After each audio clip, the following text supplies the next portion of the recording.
Hi, this is David with EV World News. We talk about electric vehicles, green energy, and the stock markets. And today I've got some special guests with us Yeah. today. I've got Guy Primus and Rob Cotter from ETA, and we're going to talk about their special vehicle, the Elf. Anyways, guys, welcome to my show. How are you doing today? Fabulous. Doing And I, well. Glad and I to be don't want here. to forget, I've also got our editor and founder, Bill Moores, hiding there in the corner. I'm just going to, sit back and I'm going to enjoy this. So, No, so we're really happy to have you guys join us. Now, are you guys in the Carolinas or Boston? I'm in North Carolina, and Guy is in Los Angeles. Yeah, I'm in the heart of Okay. Los Angeles. Now, where do you make the Elf at? So currently, we're not really making any. We just acquired the company Organic Transit a few months ago, and Okay. we just got a warehouse, and we got tens of thousands of individual parts and pieces and things like that. Okay. When was the Elf first created? 2012. 2012. And it was being made, it looks like the Elf company. So you guys made it, then were you acquired by somebody else? Is that what happened? So we made them for about 8 years. We were surviving on revenue, which is, people think that's a great thing, but not necessarily. yeah. And it made it difficult to scale. And then we had a company come in and say, we're going to take over your whole Series A round. And we're like, fabulous. This is perfect. And they signed a term sheet and all that jazz. And then they didn't come through with the proceeds and said they would prefer to take us over in distress. And that's what they did. And they got the company and did nothing with it for 3 years. And so we were just able to acquire it a few months ago.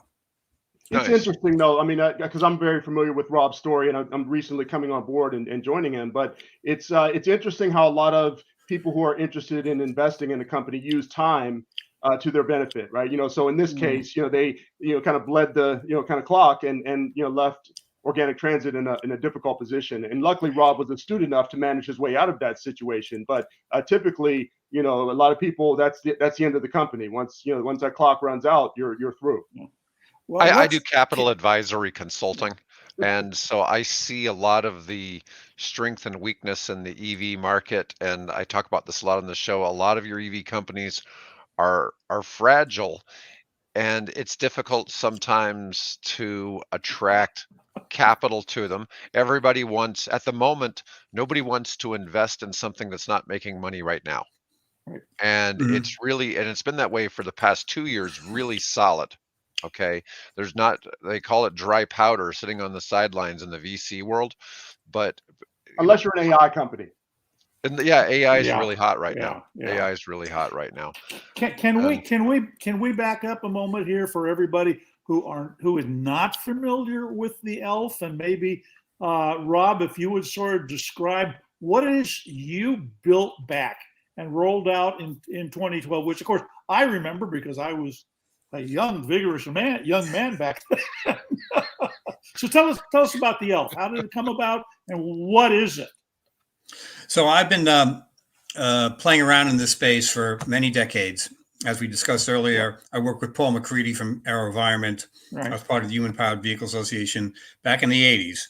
Yeah. Building high-speed velomobiles and such. And then in 88, I put on the first solar car race in the U.S. That was in Visalia, California. And as time went on, I kept on looking for where's the vehicle that we want and need. Yeah. Where's the super safe bicycle? And it wasn't happening. A couple of interesting things, but usually they're one-offs. So I designed it from the beginning as a full production vehicle that anybody and everybody could get in and utilize.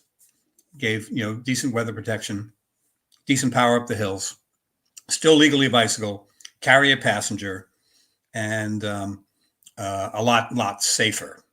And so a friend of mine, Michael Lewis, and we worked on it for really about 2 years, exchanging back and forth of designs and things. And then when it was ready to go, we actually built the first prototype in working actually model prototype. We did many little oddball prototypes.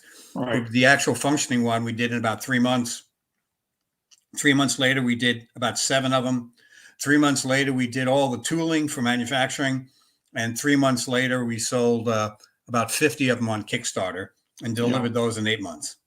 So this is basically, just to help everybody understand, this is basically a recovered recumbent in a way. I mean, it's got a nice, attractive shell, one of a better term, cabin, whatever, over the top of it. And then it's a recumbent, but it's also electric assisted recumbent, right? Yes, and most importantly, it's solar. Yeah.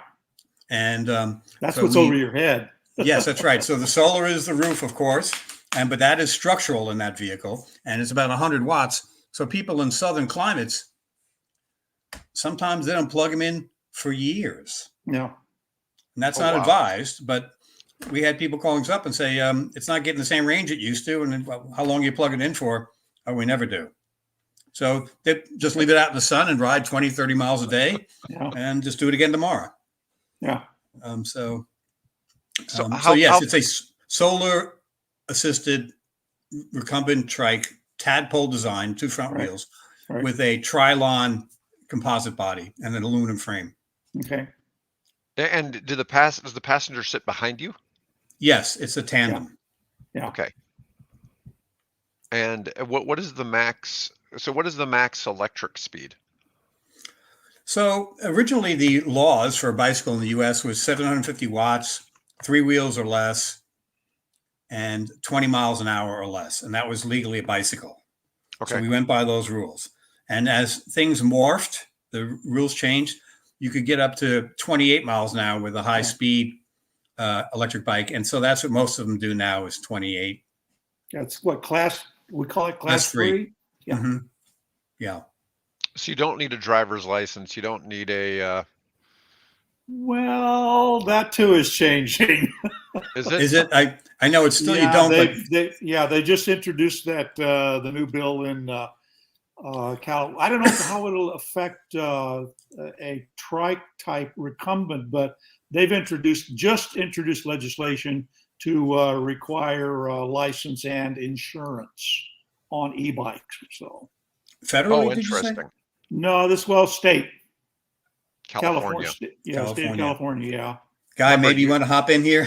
Yeah, I mean, I'm not familiar with that legislation, but I would say this, right? If you use the motor, that would make sense. But what we have here is a vehicle that you don't have to use the motor, right? You can just use it as a recumbent bike, and so that's the allure for me personally, is that you can navigate the hills, and if you need to pull the hill, you can.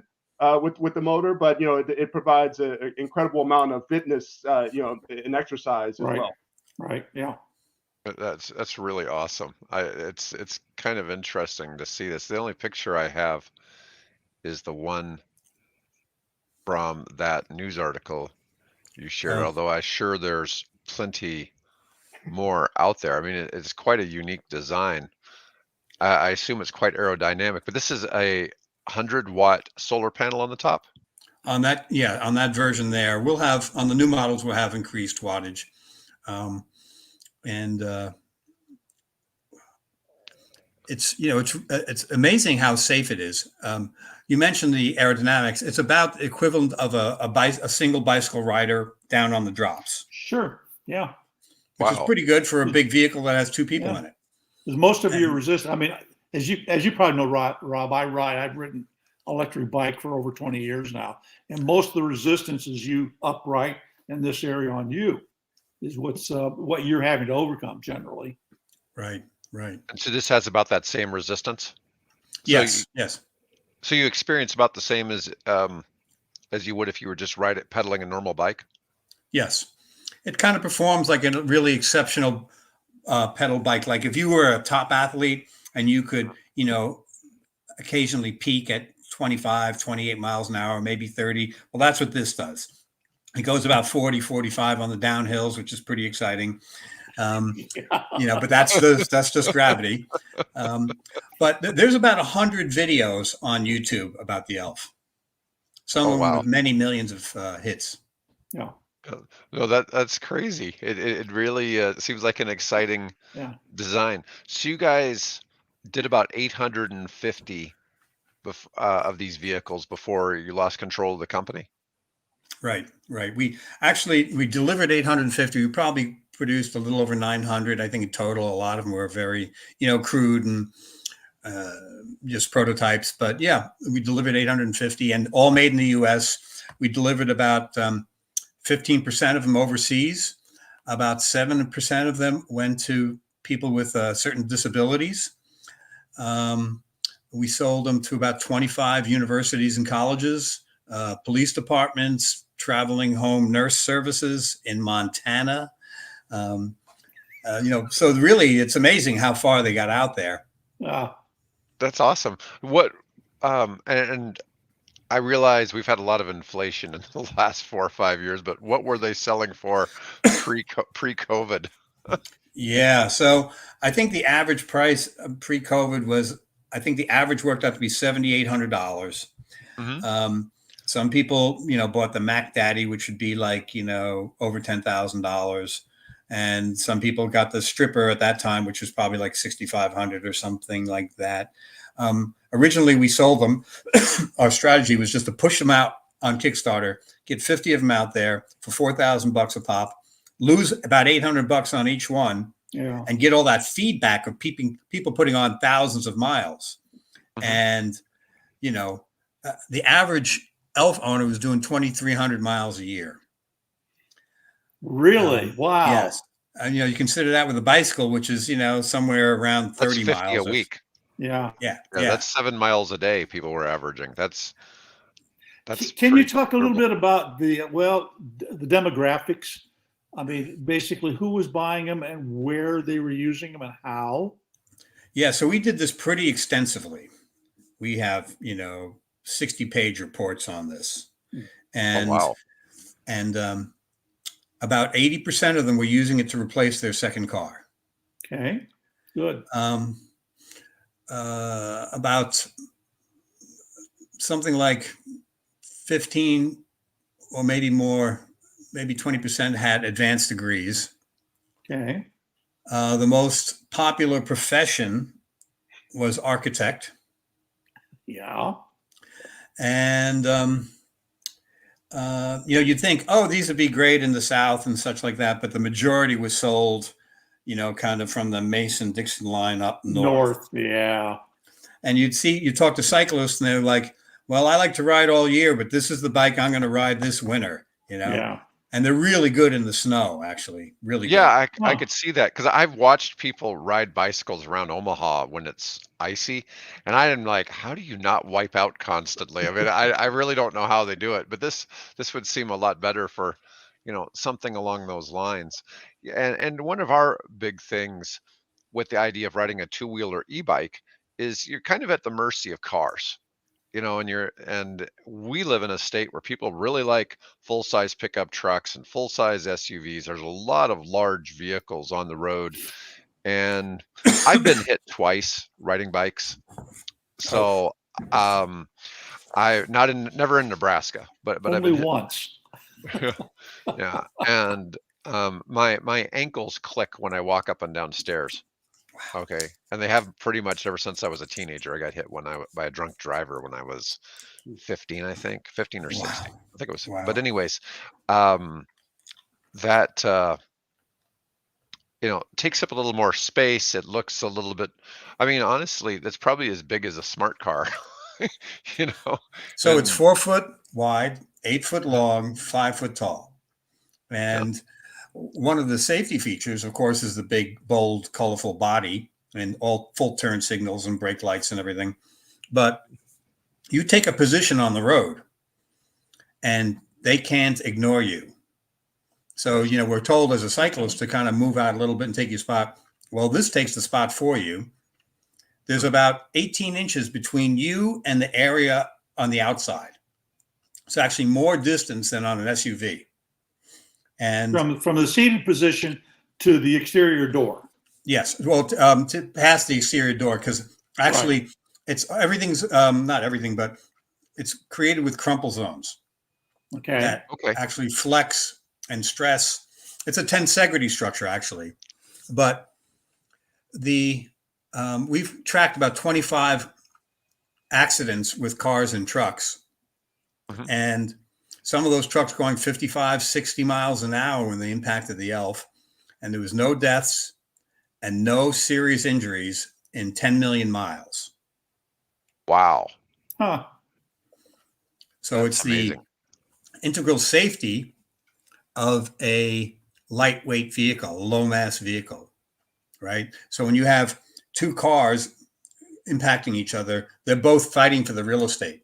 Neither one wants to move, and they just crumple. Right, right. And you hit an Elf, and it's like, bing. Yeah, It just wants to go away. It's like a ping pong ball. yeah, Where you have this full shell. yeah. The G forces for the Elf driver might be considerable. So Well, again, no serious injuries. yeah, So well, that speaks for itself. Yeah. yeah, so we're planning on a series of IP regarding the safety of this type of design and structure. Okay. Let's talk about where you guys are now. I mean, the company basically was taken over by this other entity. They apparently did not continue to produce vehicles. They tried. Okay. They put significant money into it and hired people to work on them, and they built two over like 3 years, from what I understand. Oh boy.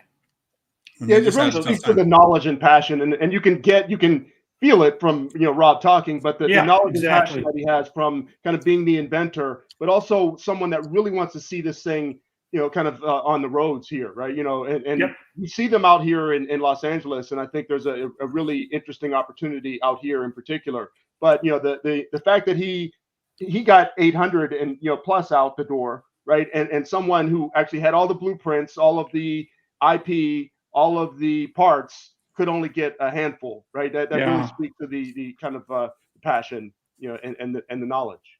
So then let's talk about how you ended up then acquiring the company back, taking it back then. So a couple of years ago, I guess it was during the pandemic, we were talking with some wealthy folks that wanted to create another company, and they wanted me to run it. And we were looking at the various ways to do that.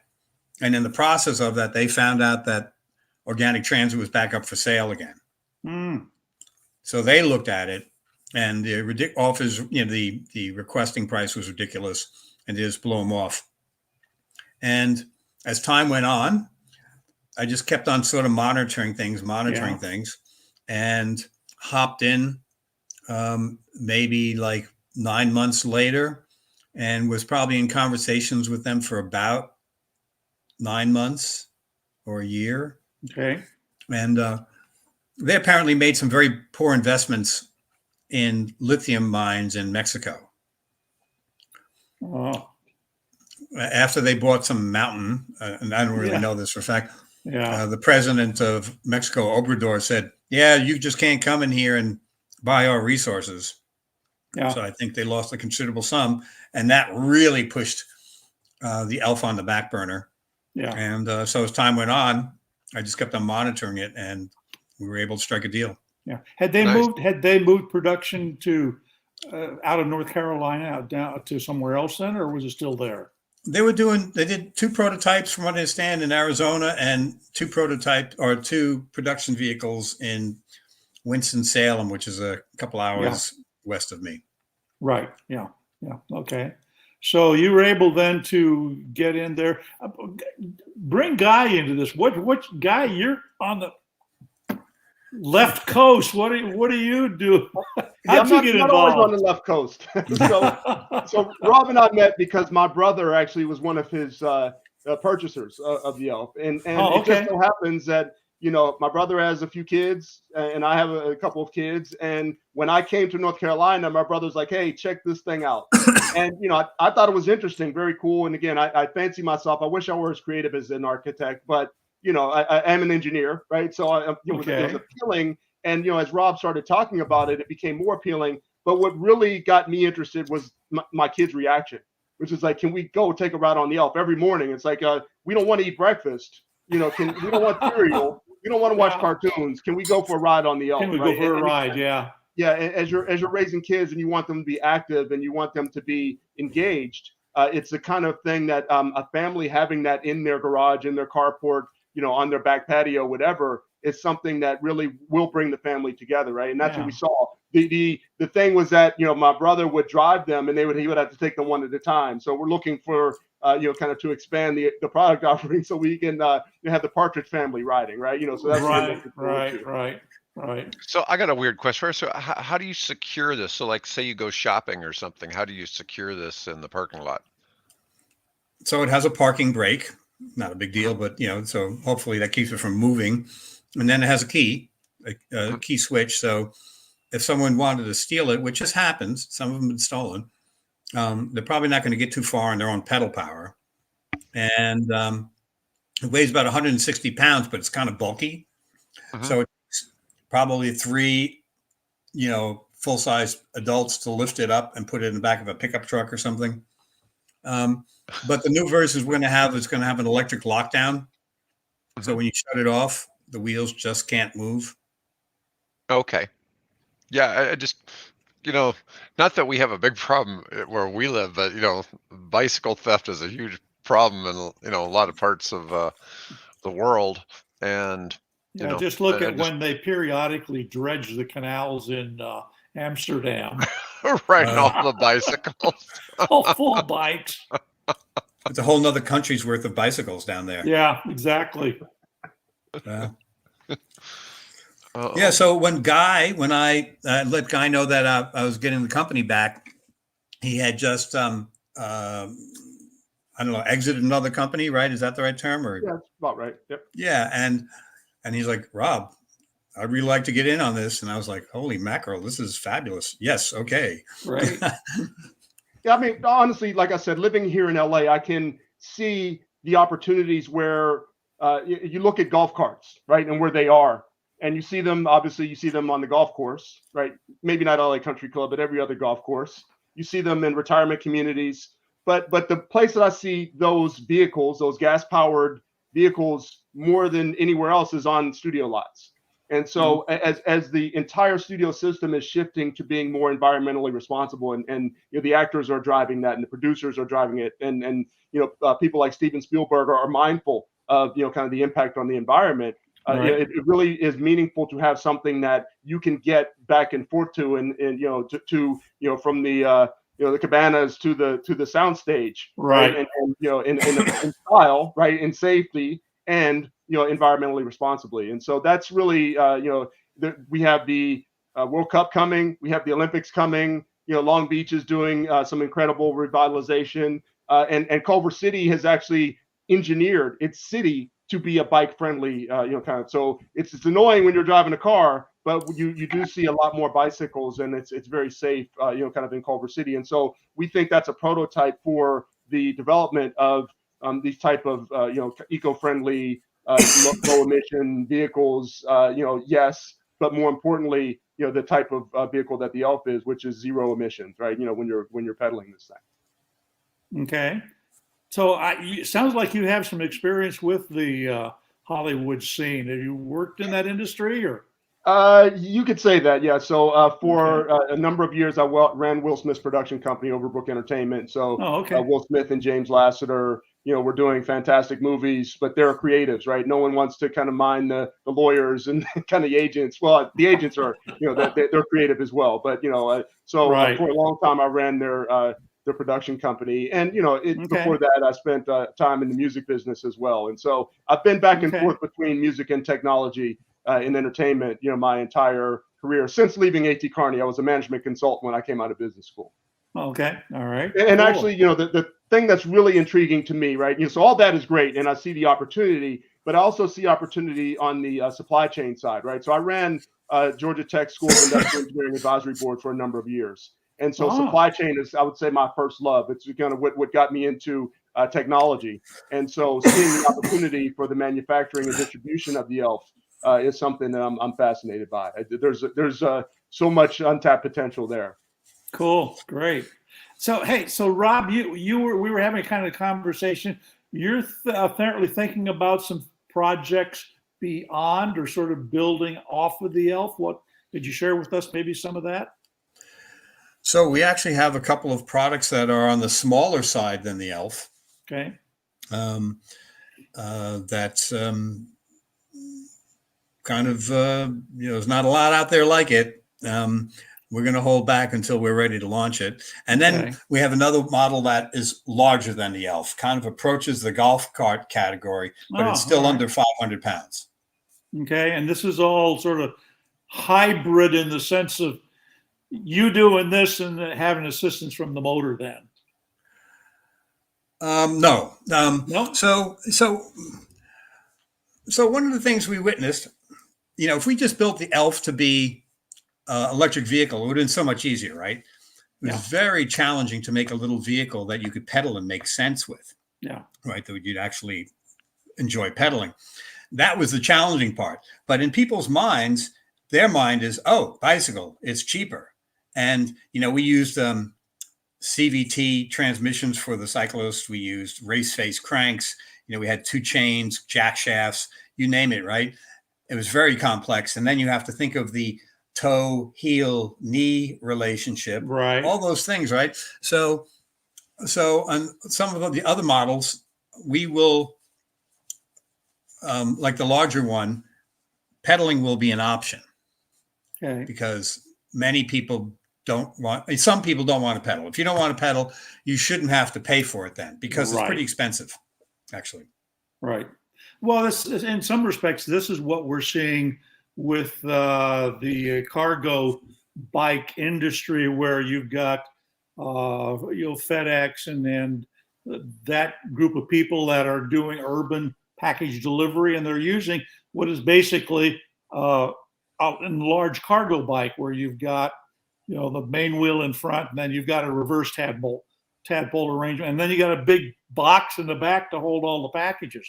Is that kind of the direction some of this is going? You see going? Some of it, yeah. We actually, years ago, we were in we were in talks with UPS, the post office, FedEx, and that was 6-7 years ago. There wasn't a lot happening back then in this regard. But the amazing thing about the elf, and yes, it's the solar component, it's the weight component, it's the aerodynamics, all those things, but it's kind of our DNA is making it super efficient and not unusual for elves on occasion to hit below 10 watts per mile. So, think about that and compare to not only just, electric vehicles and mopeds and scooters, but also even bicycles. They really don't hit those numbers. And that's in large part because of the solar, but also it's pretty light. And it's funny thing is, like, I'm kind of addicted to losing weight in the design because I come from like a cycling background and a racing car background. But when we put the second person in the elf, it really didn't affect its efficiency because that person, that extra, say, 150 pounds was now stored energy. And the only time you're tapping into it is climbing hills or accelerating. The rest of the time, it worked in your favor. Right. Yeah. So it was really this, so many things with electric vehicles flip the dynamics around. It's similar to aviation. I mean, you burn your fuel going up, but once you get into glide mode, the planes rarely use any fuel. It's very similar to that, yes. So, but that's pretty neat. Now, you were saying somebody towed a solar trailer behind it. So what kind of weight would that have added to them towing that trailer and camping? Oh, I bet his trailer is certainly over 500 pounds, maybe as much as 8 or 9. Wow. And he towed it up Mount Whitney, 14,000 feet. And he's in his 70s. He's like 74 years old or something. Oh, I love it. So, it's amazing what people do. But when you actually focus on super efficiency, so the heaviest thing about the vehicle is the person inside of it, everything changes, right? Right. Instead of like building a chassis that can handle 400 horsepower and a big, either battery supply or fuel tank and these upholstery and the sunroofs and all the glass and everything, and then you got one person riding in it. If you gear it back the other way, leaning heavily towards like bicycle technology, then you can really make something that changes. An elf, the heavy duty elf, we called it a tactical. It was 160 pounds, that had a 550-pound payload. A lot of cargo bikes are bragging about that now, and you don't get any shelter from the weather. A lot of times they're not three-wheelers, so you don't get that stability and not that safety aspect. Yeah. So what are the plans here going forward now? You apparently just recently acquired the plant or the IP, as well as, I imagine, the whatever stock they had left. Where do you go from here now? So kind of the basics, right? Is kind of massaging the customer list. We have many thousands of people that wanted an elf and never got them. Many thousands. And just from the little bit of information that's been squeaking out in the past week, orders have been flowing in. Oh, cool. Great. That's amazing. And great. Yeah, it is amazing. I'm trying to figure out where they're coming from, and the fact is that people always wanted these things. And, when we sold them before, people had to pay 100% upfront and wait a month to 3-4 months to get it. Yeah. And, lots of people that want to spend, $10,000 on this neat thing, they'll go find something else to spend it on. Yeah. So one of the things we'd like to do ultimately is make sure not only there's a full inventory in supply, but that they can be financed. So for X amount per month, you're in. You can have it on Tuesday. Right.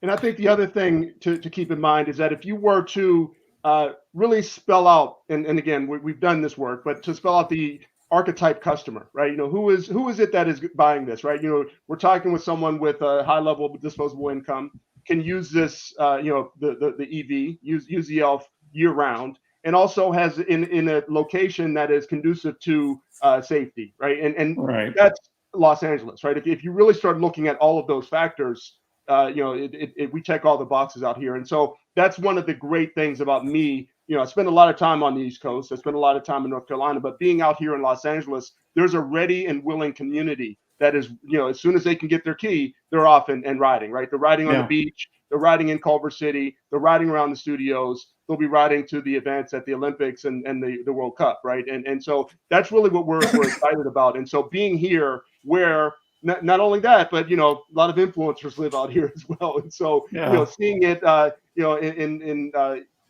in these pockets of EV enthusiasts and micro EV enthusiasts is one thing, but seeing it on television and seeing it your favorite celebrity riding one is a totally different story. And so we're in the infancy of that strategy, but it's something that we're super excited about. Okay. So when do you go ahead. About $10,000 now.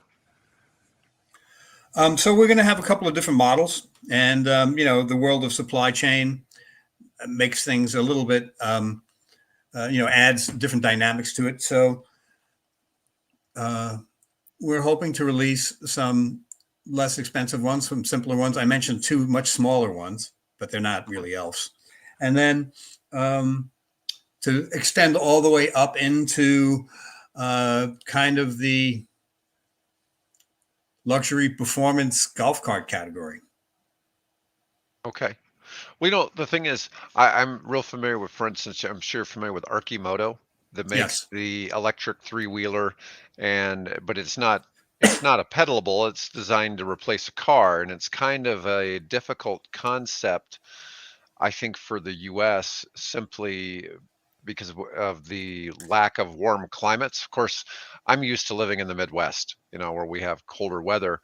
Now, in your particular case, if somebody's pedaling the device, they're out for exercise too. So it gives them another reason to be out in the elements. And you're talking about a person who's kind of used to maybe running or cycling already. when it's outside, and so it's not quite the same inconvenience for those type of folks. Plus, your design is a whole lot cheaper. We're talking 60% cheaper than what theirs is, but and at the same time you're getting exercise out of this. I really like this. I see this as there's a lot of applications for this, and there's a lot of parts of the world where there's not access to gasoline, but there is access to electricity, and there's certainly access to sunlight. Yeah. Exactly. Now, So we used to bring up that model all the time in areas where someone might hike 5-6 hours a day to bring back 5 gallons, 10 gallons of water. mhm. Now they charge us up in the sunshine, zip on down to the water supply, fill up a 55-gallon drum of water, bring it back. You're done in an hour and a half or something, however long it takes to, pump the water in, which is solar operated from the ELF. And then when you get back to the village, it serves as a micro utility station that powers the computers and the lights and the radios and anything else they need.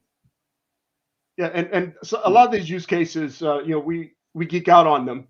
my favorite Yeah. one, I'm on the board of an organization called LAist out here, and we did a podcast called The Big One, right? And it was talking about what happens when the major earthquake hits, because we haven't had one. Northridge was 20 years ago, 25 years ago now, but we haven't had a big earthquake. And we know that when the earthquake comes, you're not going to have power. You're not going to be able to access gasoline. And so how do you get around, right? And so equipping these things with a disaster preparedness mindset is another, huge opportunity for us. And again, we know that people will pay handsomely to make sure that they're well prepared. And so, again, those are just some of the use cases, and some are even cooler than that, but that's, no one wants to be unprepared. And so there's so many opportunities for us. And I'm just glad that Rob had the vision to actually get the first ELF out on the road. You need to remake an episode of The Walking Dead where instead of driving all the cars they're driving these. Because we all know that 10 years after civilization collapses, they're not going to be siphoning gas out of cars because that gas is useless. Yeah, Mad Max, right? We see Mad Max pull up in the know. They're gonna need their solar powered elves. Yeah. So in New York City, when Hurricane Sandy happened, hurt a lot of people right away, right? Because it's such a dense area. But because there was no power, there was no gas pumps. And we have, customers riding around Brooklyn in the ELF. They were the only things kind of scooting around. And they said, wow, what would it take for us to have enough power to, kickstart that gas pump for these people? And there's some truth to that, if they had a little powered trailer that they could pull up there. But when things, get really, really bad, where do you get your power from? And what, for our whole lives, and we still hear it all the time.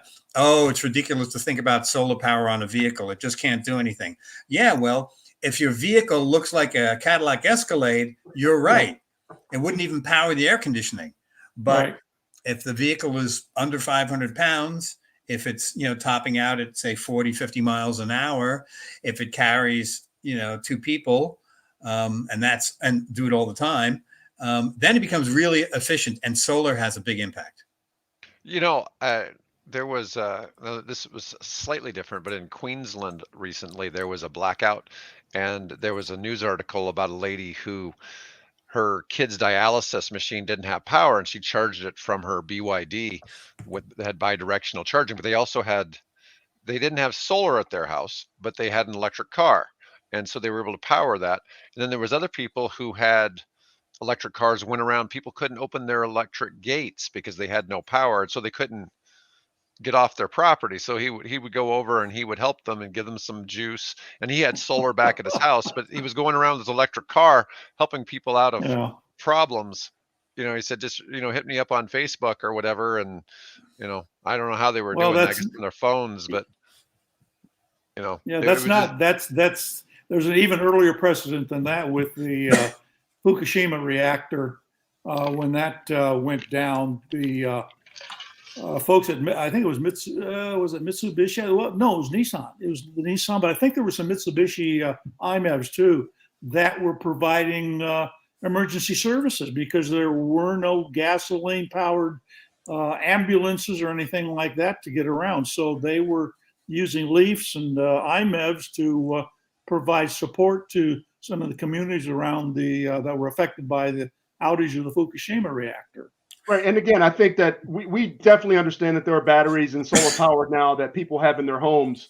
Those Yeah. are few and far between, right? And I think, my parents had installed solar panels. They don't have a battery though. So you can charge it, during the day, but what happens in the evening. And so there's a lot of thinking that Rob is doing around the innovation Right. around just these small batteries. All right. Well, guys, So one question: when can we expect the next one to become available? When do you start fulfilling those orders? So, a generic comment might be about a year, but Okay. we possibly will release a small number of them prior to that Okay. as sort of betas for the new generation, or maybe even some legacy ones that tapped into our old tooling, because Right. they were amazingly efficient, and we can never make enough of them. So here we are. Okay. There might be a soft release of a few of them in the shorter time, probably about a year for full production. And then probably the smaller vehicles I mentioned, they should be released before that. Okay. And all this being done on the East Coast, or are you looking at California as a possibility too? So it's probably kind of both locations, California's proximity to the Pacific is a big deal. The incentivizing that takes place there is a big deal. They do have an amazing workforce, and it's pretty common knowledge that when a new vehicle comes out, about 80% of them sell in California. So it has all sorts of good reasons to be there. On the one hand, the other hand, I'm here and building away. So we'll probably be in both locations as well as some others. We, about 85% of the parts came from the US on the original ELF. Okay. And that was fun. That was neat. That was very challenging and really expensive. And I would love to do that again, but I don't know. Economics, yeah. So you can follow Elon, down to Mexico and tap into that BYD plans to build plants, and you got that whole thing happening just across the border. I love Elon Musk is super innovative, but I'm from Pittsburgh, right? I'm a blue collar guy, so we really want to keep everything as much as we can here and do this, kind of cost effectively. There's incredible workforces in all these colleges that have these young folks that really want to change the world, and we're going to avail ourselves of those workforces as well. Good. Guys, I really appreciate you being on the show today. And this has been really cool information. I'm excited to see your product come to market again. And I'm going to go ahead and I'm going to end the stream for